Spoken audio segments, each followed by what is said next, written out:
ये कहानी एक खूबसूरत लड़की की है जिसके हस्बैंड ने अपनी बिजनेस के लिए एक गैंगस्टर से काफी पैसे लेता है, लेकिन किसी कारण उसका बिजनेस ठप हो जाता है और वो गैंगस्टर से लिए हुए पैसे को वापस नहीं कर पाता। अब गैंगस्टर वाले गुस्से में आकर उसकी बीवी को ही किडनैप कर लेते हैं और उसे बेहोश करके अपने अड्डे पे ले आते हैं और वो सारे लोग इसकी इज्जत के साथ खिलवाड़ करने लगते हैं। अब आगे लड़की के साथ क्या क्या होगा इस वीडियो में हम देखने वाले हैं, तो चलिए कहानी की शुरुआत करते हैं। तो कहानी की शुरुआत में हम एक कपल को देखते हैं जहां इस लड़की का नाम मरियम होता है। वहीं मरियम का हस्बैंड अपनी बिजनेस को लेकर काफी परेशान होता है और इसी बात को लेकर इन दोनों के बीच में बहस हो जाती है। अब यहाँ से कहानी शिफ्ट होती है और हम एक ड्राइंग आर्टिस्ट को देखते हैं जो इसी इलाके में रहने के लिए आता है। इसके बाद वो अपने घर पहुंचकर पेंटिंग स्टार्ट कर देता है, लेकिन उसे अच्छा पेंटिंग बनाने का कोई भी आइडिया नहीं आ रहा होता है, इसीलिए वो भी काफी परेशान हो जाता है। तभी उसकी नजर खिड़की से बाहर जाती है जहाँ पर वो मरियम को देखता है, जहाँ पर मरियम अभी रेड ड्रेस में होती है और वो इस ड्रेस में काफी खूबसूरत लग रही थी। अब जैसे ही इस बंदे की नजर मरियम पे पड़ती है तो वो उसे देखता ही रह जाता है और वो उसे फॉलो करने लगता है। वहीं दूसरी तरफ हम मरियम के हस्बैंड को देखते हैं जो किसी गैंगस्टर के पास गया होता है। यहाँ पे आने के बाद वो इन गैंगस्टर से कहता है कि मुझे पता है कि मुझे आपको बहुत सारे पैसे लौटाने हैं, लेकिन मुझे अर्जेंट में अभी कुछ और पैसे चाहिए और जैसे ही मेरा प्रोजेक्ट खत्म होगा मैं आपका सारा दिया हुआ पैसा वापस कर दूंगा। जिस पर वो गैंगस्टर कहता है कि अगर तुमने मेरे पैसे वक्त पर नहीं दिए तो मैं तुम्हें जान से मार दूंगा। और ये कहकर वो गैंगस्टर मरियम के हस्बैंड को और पैसे दे देता है। वहीं वो पेंटर मरियम का पीछे करते करते उसके घर तक पहुंच जाता है। यहाँ पर हम लोग देखते हैं कि मरियम के फादर का डेथ हो चुकी है और वो अपने पिता को काफी मिस करती है। वहीं वो पेंटर छुपकर मरियम का पेंटिंग बनाने लगता है, लेकिन धीरे धीरे मरियम को इस बात की रियलाइज हो जाती है और वो छुपते हुए जाकर उसी पेंटर के पीछे खड़ी हो जाती है। अब पेंटर जैसे ही मरियम को देखता है तो वो काफी ज्यादा डर जाता है। यहाँ पे मरियम उससे पूछती है कि मेरा ड्राइंग करने से पहले क्या तुमने मेरी परमिशन ली थी। यहाँ पे वो पेंटर उससे माफी मांगता है, लेकिन मरियम उससे कहती है कि क्या तुम मेरे और मेरे फादर की पिक्चर एक साथ पेंटिंग कर सकते हो। पेंटर कहता है कि जी हाँ, आप जैसी बोलोगी मैं बिल्कुल वैसा ही ड्राइंग कर दूंगा। मरियम कहती है कि ठीक है, मैं अपने हस्बैंड से पूछ के तुम्हें बताऊंगी। अब हस्बैंड वाली बातें सुनकर पेंटर को काफी बुरा लगता है क्योंकि मरियम उसे अच्छी लगने लगी थी और मरियम शादीशुदा है, वो इस बात से अनजान था। इसके बाद हम मरियम को उसके घर में देखते हैं जहाँ पर वो अपने हस्बैंड से पूछती है कि क्या मैं अपने और अपने पिता का एक पेंटिंग बना सकती हूँ। अब क्योंकि उसका हस्बैंड पहले से बिजनेस में परेशान था, इसीलिए वो मरियम से कहता है कि तुम अभी ऐसा कुछ मत करो जिससे मुझे और नुकसान होगा, लेकिन फिर उसका हस्बैंड उसे पेंटिंग बनाने का अलाउ कर देता है, जिससे मरियम काफी ज्यादा खुश हो जाती है। इसके बाद वो अपने फादर की एक पुरानी सी फोटो ढूंढती है और उस पेंटर के घर पहुँच जाती है। अब पेंटिंग बनवाने के लिए मरियम डेली उस पेंटर के घर जाने लगती है। अब एक दिन मरियम का हस्बैंड अपने घर में कॉल करता है, लेकिन उसकी कॉल मरियम नहीं उठाती क्योंकि वो उसी पेंटर के घर गई थी, इसीलिए उसका कॉल उसके घर के मेड रिसीव करती है, जहाँ पर वो कहती है कि मरियम घर पर नहीं है, वो उसी पेंटर के घर गई है। वहीं उसके हस्बैंड को पहले से ही मरियम पर थोड़ा थोड़ा शक था, लेकिन अब उसे यकीन हो जाता है कि मरियम उसके साथ चीट कर रही है, इसीलिए वो गुस्से में अपने घर के लिए निकल जाता है। लेकिन रास्ते में वही गैंगस्टर के लोग उसे पकड़ लेते हैं और वो लोग उसे गैंगस्टर के सामने लाते हैं। अब यहाँ पे वो गैंगस्टर अपने पैसे के बारे में उससे पूछता है तो मरियम का हस्बैंड उससे कहता है कि मुझे अपने दोस्त को कॉल करना है ताकि उससे मैं अपने काम के बारे में पूछ सकूं। जहाँ पर उसका दोस्त कहता है कि हमारा प्रोजेक्ट बर्बाद हो चुका है, जिससे हमारे सारे पैसे भी डूब चुके हैं और कुछ देर पहले यहाँ पे पुलिस आई थी और हमारे सभी साथियों को अरेस्ट करके ले गई। अब उसकी इन बातों को सुनकर उसके पैरों तले जमीन खिसक जाती है क्योंकि उसे उस प्रोजेक्ट के जरिए काफी पैसे मिलने वाले थे, लेकिन उसकी ये उम्मीद अब टूट गई थी। अब गैंगस्टर उसकी ये बातें सुनकर काफी गुस्सा होता है, वो कहता है कि मैं तुम्हें जान से मार दूंगा। अब गैंगस्टर वाले उसे मारने ही वाले होते हैं, तभी मरियम का हस्बैंड कहता है कि मैं तुम्हारे सारे पैसे वापस कर दूंगा, मेरे पास बहुत बड़ा घर है, मैं उसे बेचकर तुम्हारे सारे पैसे वापस कर दूंगा। लेकिन यहाँ पे एक प्रॉब्लम थी, मरियम का हस्बैंड जिस घर के बारे में बात कर रहा था दरअसल वो घर मरियम के नाम पे होता है, जो कि मरियम के फादर ने उसे दिया था और मरियम कभी भी अपने फादर की आखिरी निशानी को बेचने नहीं देगी। इसीलिए मरियम का हस्बैंड काफी सोचता है कि वो किस तरह मरियम को इस घर को बेचने में कन्विंस करे। वहीं दूसरी तरफ हम मरियम और उस पेंटर को देखते हैं, जहाँ पर वो पेंटर आज मरियम की पेंटिंग को कंप्लीट कर चुका था और फाइनली मरियम पेंटिंग को देखकर काफी खुश होती है और वो इस पेंटिंग को ले जाकर अपने वॉल पे लगाती है। लेकिन तभी मरियम को ऐसा रियलाइज होता है कि कोई उसे छिपकर देख रहा है और तभी उसे टेबल पर एक प्लेट नजर आती है जिसमें उसके बिल्ली को किसी ने मार के रख दिया था। अब अपनी बिल्ली को ऐसे मरी हुई देखकर वो काफी ज्यादा डर जाती है क्योंकि वो अपने बिल्ली से काफी प्यार करती थी। इधर वो पेंटर उसके घर से जा ही रहा होता है, तभी उसे मरियम की चिल्लाने की आवाज आती है। इसीलिए वो भागते हुए मरियम के पास आता है। यहाँ पे मरियम काफी ज्यादा डरी हुई थी, इसीलिए वो पेंटर उसे संभालने की कोशिश करता है। लेकिन तभी यहाँ पर मरियम की मेड आ जाती है और वो इन दोनों को साथ में देख लेती है। मरियम कहती है कि मेरे हस्बैंड के आने से पहले तुम यहाँ से चले जाओ, नहीं तो पता नहीं वो हमारे बारे में क्या सोचेगा। अब पेंटर के यहाँ से जाते ही मरियम का हस्बैंड घर आ जाता है। यहाँ पे वो अपने हस्बैंड को बताती है कि किसी ने हमारी बिल्ली को मार दिया है। लेकिन मरियम का हस्बैंड इसी ताक में बैठा था कि उसे इस घर को बेचने का कोई एक बहाना मिल जाए बस। इसीलिए वो कहता है कि मैं तो तुम्हें पहले कहता था कि तुम इस घर को बेच दो, क्योंकि इस घर में बुरा साया है और पता है तुमने मेरी बात नहीं मानी थी, इसीलिए ये सब कुछ हुआ है। आज तो सिर्फ बिल्ली के साथ ऐसा हुआ है, पता नहीं कल को हमारे साथ ही ऐसा हो जाए तो। इसीलिए तुम्हें अपने घर से ज्यादा अपनी जान से प्यार होनी चाहिए। अब मरियम उसकी बातें सुनकर कहती है कि तुम्हें क्या हुआ, तुम ऐसी बातें क्यों कर रहे हो। मरियम का हस्बैंड कहता है कि तुम्हें तो अब वो पेंटर मिल चुका है, इसीलिए तुम्हें अब इसी घर में मन लगेगा। मुझे तुम्हारे और उस पेंटर के बारे में सब कुछ पता है। अब मरियम उनकी इन बातों को सुनकर और भी गुस्सा हो जाती है। अब इसके कुछ देर के बाद उसका हस्बैंड गैंगस्टर के पास कॉल करता है। वो गैंगस्टर से कहता है कि मेरी वाइफ इस घर को बेचने के लिए तैयार नहीं हो रही है और मुझे बिल्कुल भी समझ नहीं आ रहा कि मैं आगे क्या करूं। यहाँ पर वो गैंगस्टर कहता है कि तुम बहुत भोले इंसान हो, जरा दिमाग लगाओ। अगर तुम्हारी वाइफ की मौत हो गई तो वो घर तुम्हें मिल जाएगी और उसके बाद तुम उन सारी प्रॉपर्टीज को कहीं भी बेच सकते हो। अब उसे गैंगस्टर की बातें समझ आ जाती है और वो इस घर को बेचने के लिए कोई भी हद पार कर सकता है। यहाँ पे वो सोचता है कि उसकी वाइफ पेंटर के साथ मिलकर वो उसे चीट कर रही है, इसीलिए उसे मरवा देना ही सही रहेगा। वो गैंगस्टर से कहता है कि ऐसा करो, तुम ही मेरी वाइफ को किडनैप कर लो। अब इसके कुछ दिनों के बाद गैंगस्टर के लोग मरियम को किडनैप कर लेते हैं और साथ ही वो लोग उस पेंटर को भी किडनैप कर लेते हैं। वहीं मरियम का हस्बैंड जब सोया हुआ होता है तो उसे सपने में मरियम दिखाई देती है और उसने जो भी मरियम के साथ अच्छा पल बिताए थे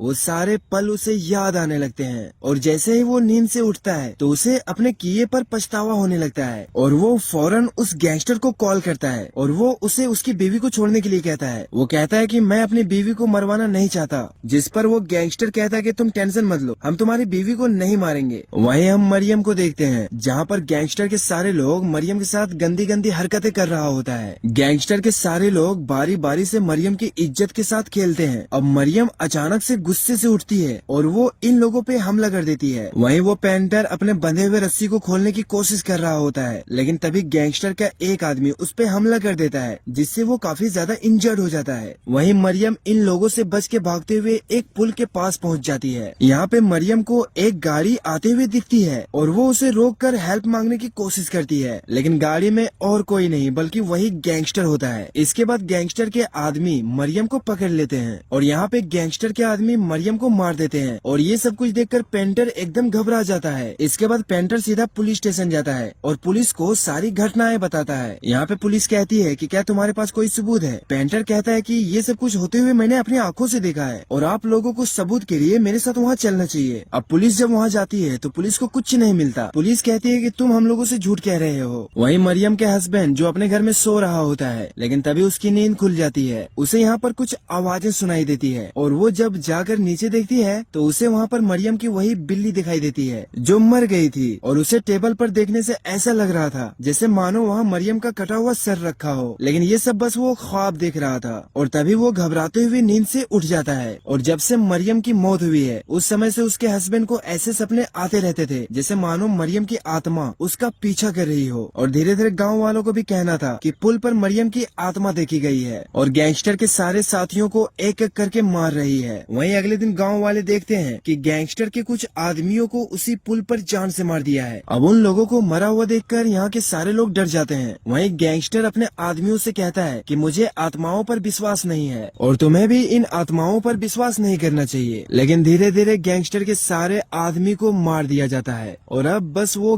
गैंगस्टर अकेला बचा था। गैंगस्टर काफी चालाक होता है, उसे पता था कि मरियम की आत्मा कभी भी पेंटर को जान से नहीं मारेगी, इसीलिए वो उसी पेंटर के घर चला जाता है ताकि वो उसके साथ उसी के घर में रह सके। लेकिन जैसे ही पेंटर गैंगस्टर को अपने घर पर देखता है वो उस पर हमला कर देता है। यहाँ पे पेंटर को पता चल जाती है कि मरियम के हस्बैंड ने इस घर को अपने नाम करने के लिए उसने मरियम को जान से मरवा दिया था और वो गैंगस्टर को अपने घर में लॉक्ड कर देता है। वो मरियम के हस्बैंड के पास जाता है, वो कहता है कि तुम अपने गुनाह कबूल कर लो, लेकिन इस आदमी को मरियम की मौत से कोई अफसोस नहीं था और इस बात से पेंटर को काफी गुस्सा होता है। यहाँ पे इन दोनों के बीच में फाइट होने लगती है। यहाँ पे मरियम का हस्बैंड जोर जोर से चिल्लाने लगता है, जिसकी आवाजें सुनकर यहाँ पे गांव वाले आ जाते हैं और वो लोग आकर उसी पेंटर को पकड़ लेते हैं। यहाँ पे पेंटर कहता है कि मुझ पर यकीन करो, ये वही आदमी है जिसने गैंगस्टर के साथ मिलकर मरियम को जान से मरवा दिया। लेकिन गांव वाले उसके बातों पर भरोसा नहीं करते। इसके बाद वो पेंटर उन लोगों को लेकर अपने घर आता है ताकि वो गैंगस्टर से कन्विंस करवा सके कि उसी के हस्बैंड ने मरियम को मरवाया है। लेकिन जैसे ही पेंटर अपने घर पहुंचता है वो देखता है कि गैंगस्टर की भी मौत हो गई है। अब वो गांव वाले उसी पेंटर पे शक करने लगते हैं। वो कहते हैं कि तुमने इसको भी मार दिया। पेंटर कहता है कि मैं अगर इसको मारता तो तुम लोगों को यहाँ लेकर क्यों आता बेवकूफों। वहीं मरियम का हस्बैंड पुलिस वालों से कहता है कि मेरी जान को खतरा है, इसीलिए मुझे प्रोटेक्शन चाहिए, क्योंकि वो पेंटर सभी को मार रहा है और पता नहीं वो मुझे कब मार दे। और सच में इस आदमी को पुलिस की सिक्योरिटी मिल जाती है। अब रात को मरियम की आत्मा आकर उसे काफी डराती है। अब कुछ देर के बाद इस आदमी के घर में गैंगस्टर का बॉस आता है। वो कहता है कि गैंगस्टर ने तुमको जितने भी पैसे दिए थे उसने वो सारे पैसे मुझसे लिए थे और अब क्योंकि वो इस दुनिया में नहीं रहा इसीलिए वो सारे पैसे तुम मुझे ला कर दोगे और अगर तुमने मुझे मेरे पैसे वापस नहीं किए तो मैं खुद तुम्हें जान से मार दूंगा। अब क्योंकि मरियम का हस्बैंड मरियम की आत्मा से काफी परेशान हो गया था इसीलिए वो एक तांत्रिक को लेकर उसी पुल के पास आता है और तभी यहाँ पर मरियम आ जाती है। यहाँ पे वो तांत्रिक काफी सारा मंत्र पढ़ने लगता है लेकिन उसके मंत्र से मरियम के ऊपर कोई फर्क नहीं पड़ता, इसीलिए वो तांत्रिक मरियम से डरकर यहाँ से भागने लगता है। वहीं मरियम का हस्बैंड अपनी सेफ्टी के लिए एक आदमी को साथ में लाया था। यहाँ पे वो आदमी मरियम के ऊपर फायरिंग करता है लेकिन मरियम उससे उसी की चाकू छीनकर उसे जान से मार देती है। इसके बाद मरियम अपने हस्बैंड की तरफ बढ़ने लगती है जिसको देखकर उसका हस्बैंड काफी ज्यादा डर जाता है और वो अपने किए के लिए माफी मांगने लगता है। और तभी यहाँ पर वही पेंटर आता है। वो मरियम से कहता है कि मुझे पता है कि तुम मरी नहीं हो बल्कि जिंदा हो और मैंने वो जगह भी देख ली है जहाँ पे तुम रहती हो और तुम जो भी कर रही हो वो बिल्कुल सही है, लेकिन उससे पहले तुम अपने हस्बैंड को समझाओ कि हमारे बीच में कुछ नहीं है। वहीं मरियम का हस्बैंड यहाँ इन दोनों से अपने किए के बारे में माफी मांगता है। यहाँ पे मरियम एकदम इमोशनल हो जाती है लेकिन तभी पीछे से यहाँ एक आदमी आता है और वो उस पेंटर के सर पर वार कर देता है। इसके बाद मरियम उसके पास आकर पेंटर को बचाती है और वो उस आदमी को जान से मार देती है। और जब मरियम पेंटर को बचा रही होती है तभी उसका हस्बैंड पीछे से मरियम पे हमला कर देता है। वो कहता है कि तुम मुझे माफ कर दो, मुझे अपने घर के लिए ये सब कुछ करना पड़ रहा है। और फाइनली यहीं पे मरियम की अंत हो जाती है और वो पेंटर मरियम की डेड बॉडी को पानी में बहा देता है। वहीं पुलिस वाले पेंटर को मरियम और गैंगस्टर के आदमियों को मारने के जुर्म में अरेस्ट कर लेती है। वहीं दूसरी तरफ हम मरियम के घर पर देखते हैं जहाँ पर गैंगस्टर का बॉस आ जाता है और अब इस घर में गैंगस्टर का बॉस रहता है क्योंकि अब ये घर इसी के नाम हो गया है। लेकिन मूवी के अंत में हम देखते हैं कि मरियम पहले तो एक्टिंग कर रही थी लेकिन अब वो सचमुच में आत्मा बन के भटक रही है जो अपना बदला लेने आई है, जो एक एक करके अपना बदला फिर से ले रही है। और अगर आपने इस वीडियो को लाइक नहीं किया और चैनल को सब्सक्राइब नहीं किया तो मरियम की आत्मा आपके घर आ जाएगी। वेल गाइस, ये कहानी यहाँ पे खत्म हो जाती है। अगर आपको ये वीडियो थोड़ी सी भी अच्छी लगी हो तो वीडियो को लाइक करके चैनल को सब्सक्राइब कर लेना। मिलते हैं कल नई वीडियो के साथ, तब तक बाय।